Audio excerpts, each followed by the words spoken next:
The journey for entrepreneurs is never easy. There are hidden challenges along the way that may cause them to stumble. One asset of an entrepreneur is the ability to face a crisis and see it through.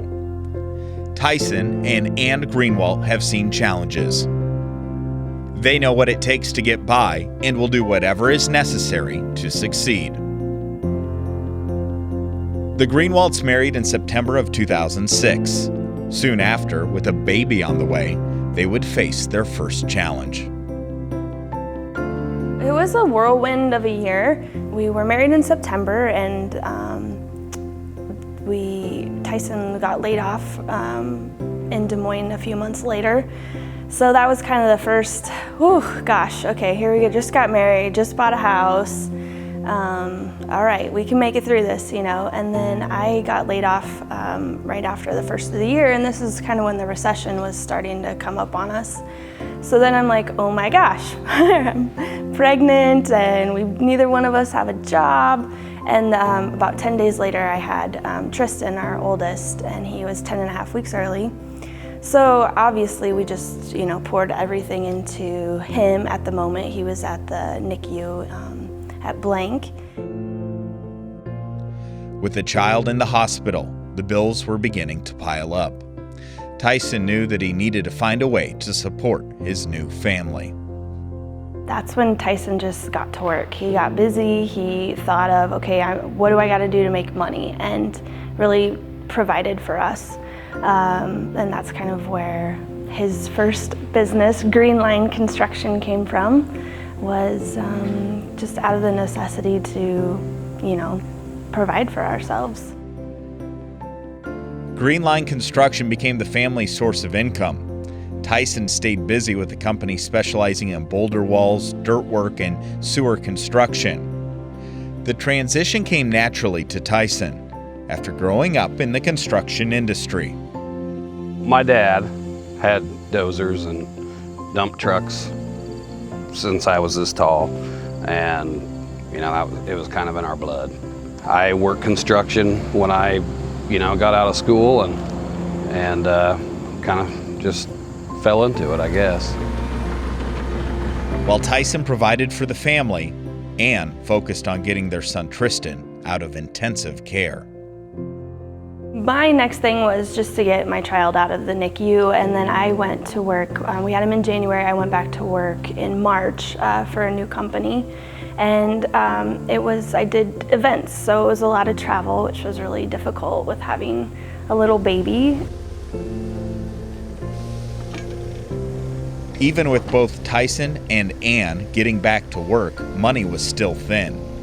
Tyson took on a full-time job with another construction company in Greenfield, Iowa, 25 minutes away from their home in Stuart, and still ran Green Line Construction on the side. We had lots of doctor bills. It wasn't cheap, and with the economy the way it was a scary time for everybody.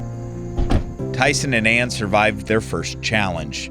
With some of their financial stress reduced, the couple started to put more energy into landscaping projects for Green Line Construction. Their clients started to ask for custom engraved rocks. There were some people that had inquired about, hey, how do I get my name on a rock? And we tried a couple different resources, and they didn't always pull through the greatest. So, we did a little research online, and in our mind, it was, we do a couple, 2-3 boulders a week, it'd be pretty good extra money. But the Greenwalts had never engraved rocks before and had to teach themselves the whole process. Trial and error, we definitely tried. We did everything the hard way for a few years, probably. While working out the kinks in their newfound hobby, they realized that rock engraving would serve a therapeutic role in their marriage. We'd had such a crazy couple years to our marriage, and we kind of hit a little bump in the road, which is normal. I mean, how do you go through all those things in life and not have some downs? So, one of the things we wanted to work on was just more communication between the two of us and spending time together. And we're like, well, this is a hobby we could both enjoy. So that's kind of what we thought, this would be good for our marriage too. Their initial goal of engraving 2 or 3 rocks a week quickly turned into much more. Tyson and Anne had difficulty keeping up with the orders that were coming in. It was a challenge. We were working full-time jobs during the day and trying to take orders and keep communication with our customers solid. So I think that was kind of the tipping point when we were having more work in our business than what we could keep up with. And that's when we really sat down and had some conversations. And it was kind of like, we either need to keep this a hobby or we need to put 110% into it. Just a few years after they had both lost their jobs, Tyson and Anne quit their new ones and started Carver's Ridge, a rock engraving company. The Young family moved their business to Stuart because of its convenient location between Des Moines and their hometowns of Corning and Messina. They liked Stuart because it was a small town with a rich history. Back in 1934, this small town fell victim to a bank robbery by the infamous Bonnie and Clyde. Just outside of town, the Young family purchased a house with a small shed in the yard. This outbuilding would be the main workshop for Tyson as they started their engraving business. Most of the work was done outside and was difficult to do in the colder months. With orders continuing to roll in, they began making plans to build a gift shop and a warehouse so that Tyson could engrave all year round. Tyson's been the driving factor on we need to invest in equipment, we need to invest in a building, we need to, constantly pushing me for these things. Sometimes I'm kind of like, oh, I don't know. I'm a risk taker in some areas, but he's definitely the risk taker in those areas. So definitely when he was engraving rocks in a blizzard, so people would have Christmas gifts. That was when I was like, okay, this man deserves a roof over his head. I think we can start making this happen. The building was completed in October of 2012, and the Greenwalds were enjoying their new space. A few months later, they were spending Christmas back in Urbandale with family when Tyson got a call. Tyson and Anne were about to face their greatest challenge yet.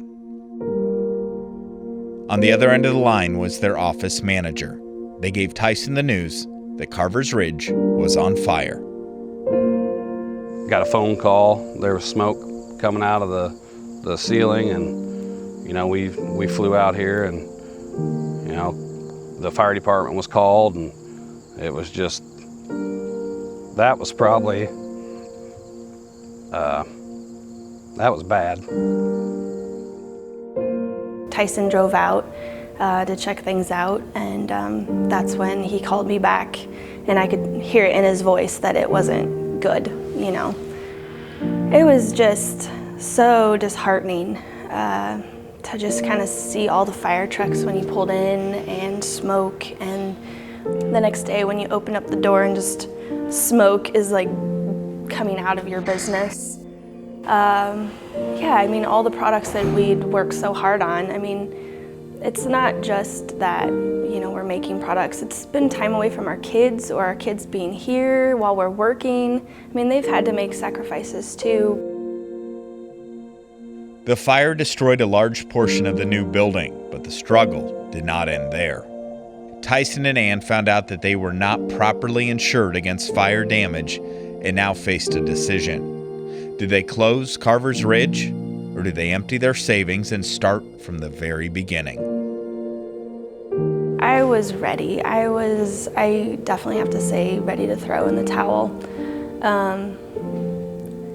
I didn't know where to go. I didn't know if we'd have enough to even get back on our feet to recover. We'd already dumped so much into it. I didn't know. I didn't know if we could swing it. So that's when Tyson just kind of looked at me. I was kind of having a little meltdown. And he looked at me and he said, "We can do this. We have been through so much already. If we can get through that, we can do this." And I was like, "You're absolutely right." So he really drug me out of that dark spot. And then I was just ready to come back full force, so be bigger and better. The Greenwalds were out of action for only a few months and reopened Carver's Ridge in May of 2013. Tyson and Anne know that the challenges they have overcome made them who they are today. They recognize that entrepreneurship will always have a new test waiting for them, but they take comfort knowing they have each other to lean on. Through it all, Tyson and Anne have developed an appreciation for what they have. You know, it's pretty awesome to pull up here and see what you got. I mean, a lot of people forget what they got, and it's pretty humbling to see what you got and how hard you worked for it, and turn it into something big. Hopefully, you know, bigger and bigger. I think if you have passion and perseverance, absolutely go after your dream. That's what it's about. There are so many talented and brilliant people in the state of Iowa that have these amazing ideas, and I think just trying to foster and encourage them that it's okay, you don't have to have a lot of money. You just have to be willing to try. There is no greater test of character than to face adversity. For entrepreneurs, it's no different. Tyson and Anne have faced challenges with their family, their marriage, and their business. While it would have been easier to throw in the towel, they chose to give 110% and are ready for their next challenge.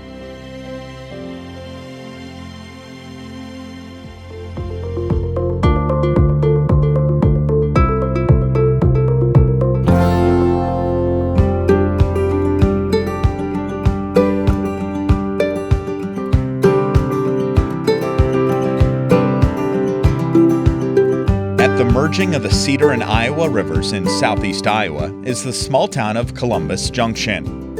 It's a town of less than 2,000 residents with a quaint main street and a variety of storefronts. Freda Sojka and her company, Simply Soothing, call Columbus Junction home and are very proud to be a part of their community.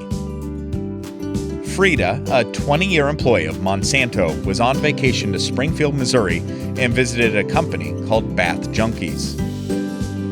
I was watching people mixing up lotions, you know, picking a scent, picking a color, and I thought, oh, that's kind of a cool idea. I think I could do that. Without any business experience, Freda and her husband Jim set up shop in the larger city of Muscatine. With Freda and her daughter Nikki as the only employees, they opened up in the fall of 2003. You know, without any type of business, I had worked for my parents years ago, so I was familiar with businesses, but not actually running a business and starting it and financially figuring it out. I just jumped into it, and so we lasted about 4 months. Freda moved the business from Muscatine into her basement in Columbus Junction.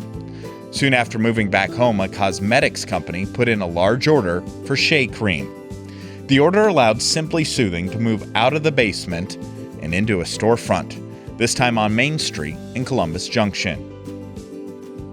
You know, when we got this big order for this cosmetics company, you know, then we started thinking bigger. You know, we bought this building, we remodeled it, cleaned it out, set up another retail shop in the front end of it.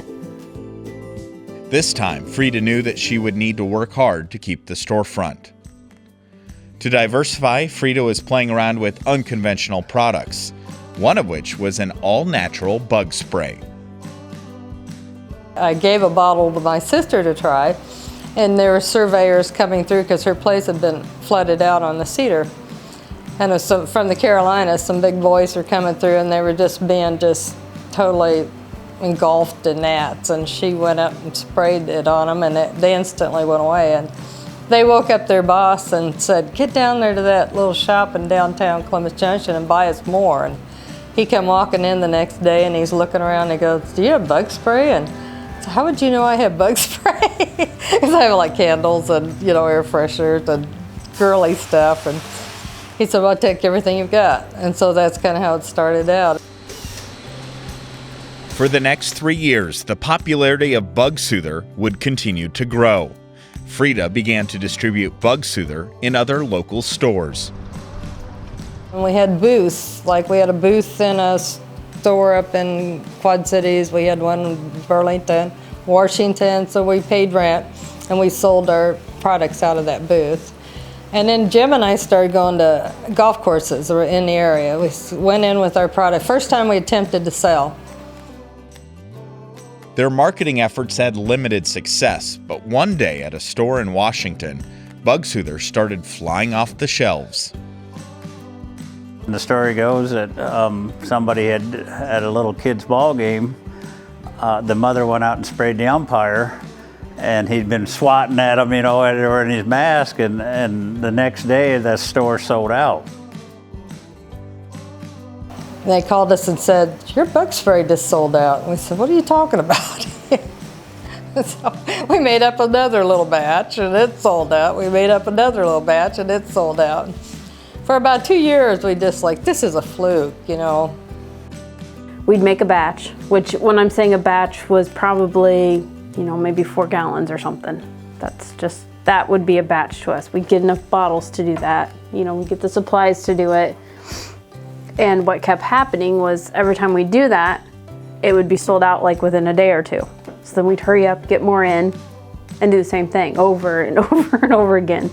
Because we'd never had anything like that, where it actually sold and just kept selling like that did. Even though they ramped up production, the demand for Bug Soother continued to exceed their supply. They would need to invest more money in raw materials and equipment to meet the demand. But we weren't sure we wanted to. We were retirement age. And then in 2012, we had a grocery store manager, a local boy here that we'd known for several years. And he'd worked for Safeway out on the West Coast. And he said, "You guys have got a gold mine," because he sold 700 bottles. And to him, that was unreal that you'd sell 700 bottles in Wapello, a town of 1,800. So we said, "Okay, how do we do that?" And he set us up with our first distributor. With the purchase of a new building, they ramped up production yet again to meet the demand of their distributor. But unfortunately, the spring and summer of 2012 produced a drought that kept bug populations down and brought Bug Soother sales down with them.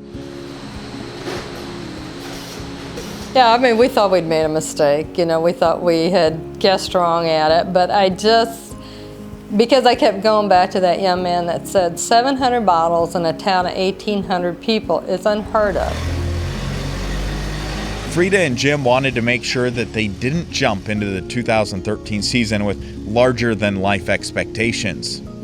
Feeling confident that they had adequately built up their inventory, Freda and Jim went on vacation and left business operations to Nikki.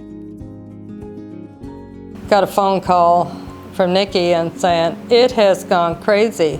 And we sold all of our inventory in 6 days. And then we played catch up the rest of the summer. So tried to get bottles and get them printed. Freda not only needed to secure the raw materials to make Bug Soother, she also needed production staff. Up until this point, Freda's staff consisted mostly of seasonal workers. Freda brought her son, Justin, on board to manage production and assist with sales. Justin was forced to ration Bug Soother and only partially fill existing orders. Literally, we would sit in this back office for hours on hours, going through lists, trying to figure out, okay, divvy a little here, divvy a little this one, when's the last time this one ordered? It was a constant. We wanted to be fair to all of our customers. But it was also, we were in crisis mode where we had to find more bottles. We had to get more filled. We were running our production at full capacity. Back then wasn't much. Freda realized she needed help. She reached out to the Center for Industrial Research and Development. And we met with them right in the middle of that craziness, and this Glenn Volkman, I think his name is, he said that we don't put out fires, but we'll start meeting with you when your season's over. But I don't think we would have made it. I don't think we would have ever been able to handle the growth. He spent weeks down here helping us. With some professional guidance following their first really big year of sales, The whole family prepared for an even bigger 2014 season and were ready to meet the high demand. After 2013, our biggest fear was to ever have that happen again. You know, we love the fact that our customers are so loyal and so passionate about buying the product, so we hate to disappoint them, you know, the consumers along with the stores. Projecting their largest year yet, they increased production and rented an additional storage facility. Even with the extra preparation, bugs to their sales would skyrocket. This time it actually lasted a week and a half, and then it's right back into crisis mode. You know, calling around to every distributor in the country. Do you have bottles? Can I get bottles from you? Whatever bottles you got, we'll take them. You know, and then back to that, stacks of sheets of customers. Bugs through their sales tripled and revenue exceeded $2 million. Because of the success in 2014, Simply Soothing had money to improve efficiency and get ahead of their usual problems. Well, for the first time this year, we actually got pre-orders. We had pallets leaving to Fairway, Ace Hardware, Casey's. You know, so the big companies were actually finally thinking, let's get it in there before the bugs hit so that the stores can actually order from us and be ready. We love all of our accounts, so I always try to be careful because we do Fairway, we do. But Hy-Vee's very aggressive. They came in to us at a food show that they had, and they said, what can we do to make sure we've got this product next year? And so they started moving product out of our warehouse in December. You're not getting semi-loads of bugs that are leaving when there's snow on the ground. We got pictures. After 2 years of working on the weekends to help fill bottles, many of Freda's employees were rewarded with full-time positions. It's things like this that help breathe life back into small towns. Every day I'm totally stunned, you know. I get caught up sometimes in it just being busy, you know, and trying to get through stuff, and then I step back a little bit and realize what a difference it's made, you know, and Jim loves to talk about the impact on the town, you know, the wonderful workers we have. You know, I said I love coming to work and seeing somebody bought a little bit nicer car. Founder of LinkedIn, Reid Hoffman, once said, "An entrepreneur is someone who jumps off a cliff and builds a plane on the way down." Despite her inexperience in the business world, Freda took a risk, suffered through failure, and eventually built a brand that is known nationwide. This has not only made a difference for her and her family, it has also made a huge impact in her small community of Columbus Junction.